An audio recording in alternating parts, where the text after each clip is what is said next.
l'opportunité d'examiner les images que Maman Goretti nous a ramenées du site Kivu.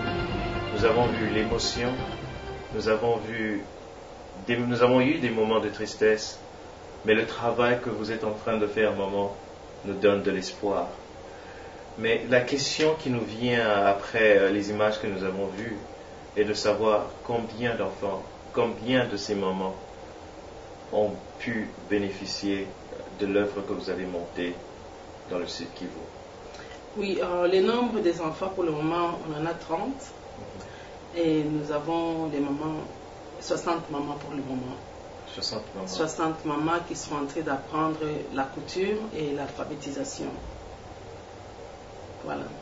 Ça, c'est très bien.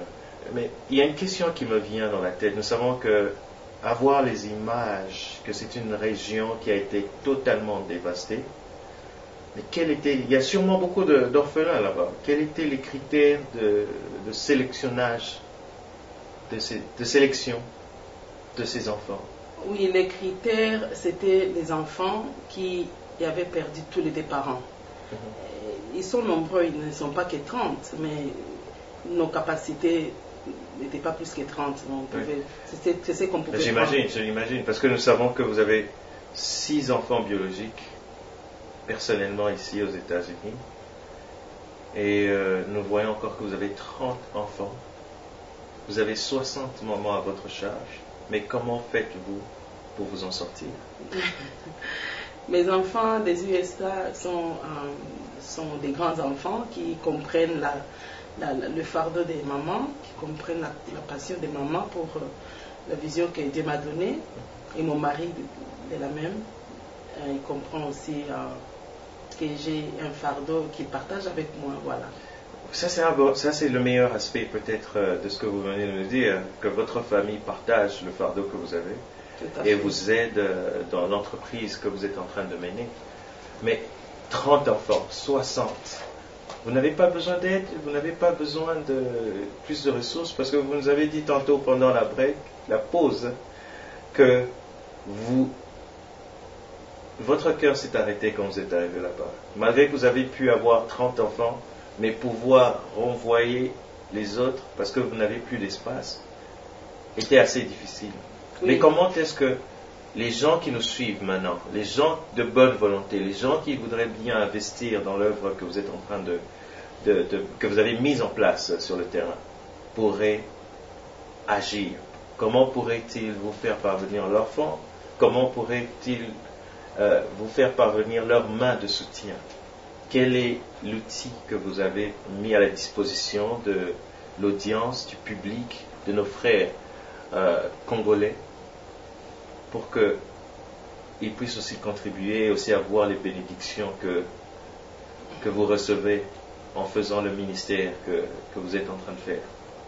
Merci beaucoup pour la question, Dominique. En fait, c'était vraiment pénible. C'était pénible de renvoyer les autres enfants qui ne pouvaient pas entrer dans l'orphelinat parce que la capacité d'accueil était très limitée. Mais nous continuons toujours à chercher les moyens possibles pour pouvoir les récupérer, les ramener, chercher aussi un endroit d'accueil pour eux. Alors, nous avons un moyen de soutien et que les gens peuvent utiliser. Donc, c'est notre website. Votre site internet. Notre site internet. Donc, si vous allez à www.comorestauration.org. Donc, vous pouvez visiter les activités que nous sommes en train de faire. Vous pouvez aussi accepter, si vous voulez bien, de mettre une contribution directement en mettant votre carte de crédit et payer $1 par jour. Ça va faire $30 par mois et c'est ça que vous pourrez utiliser pour changer des vies. Chaque enfant. Donc chaque enfant nous coûte $30 par mois. Chaque enfant. 30 fois... Ça, c'est une bonne bagatelle. Voilà. Mais ce que vous voulez nous dire, c'est qu'avec $30, nous pouvons changer les vies de... Tout à fait, Dominique. Avec $30, l'enfant a les frais scolaires, il a les frais scolaires, et l'enfant a la nourriture, l'enfant a... un toit sur sa tête. bien sûr, et les paiements même de votre staff. Notre staff. Ça, c'est très intéressant. Voilà. Mais vous faites toujours des activités là-bas au Congo, mais qu'est-ce que vous êtes en train d'entreprendre ici pour sensibiliser les masses congolaises, pour sensibiliser nos frères et sœurs que nous rencontrons tout le temps?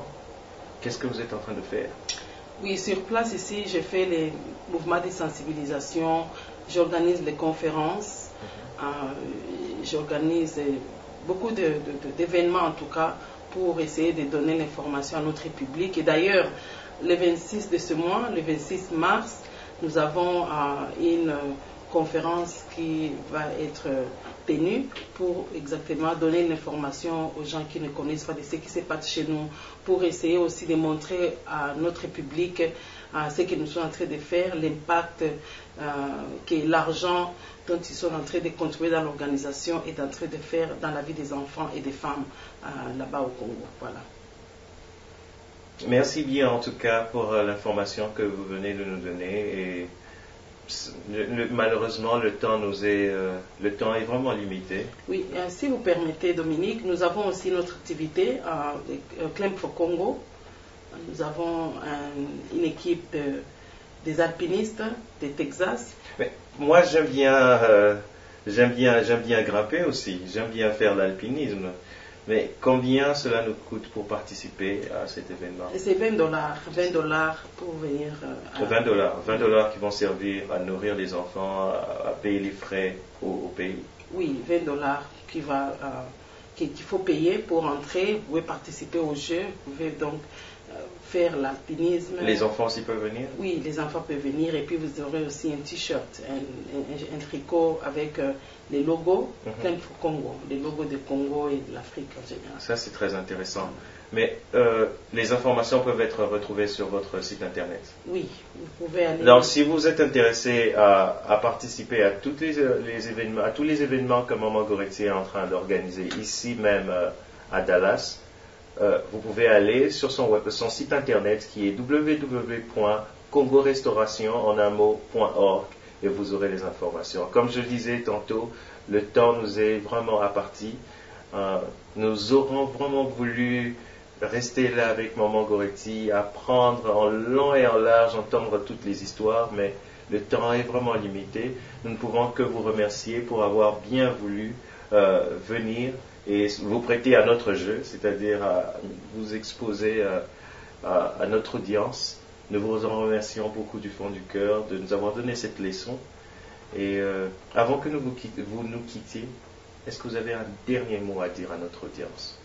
Bien sûr, j'invite tout le monde à venir contribuer à l'œuvre que nous sommes en train de faire pour apporter les changements dans la vie de l'enfant et de la femme. Donc, vous pouvez, comme Dominique vient de le dire, aller à notre website. Vous ne devez pas nécessairement venir au Congo avec moi, si vous pouvez tout simplement contribuer, participer en payant $1 par jour.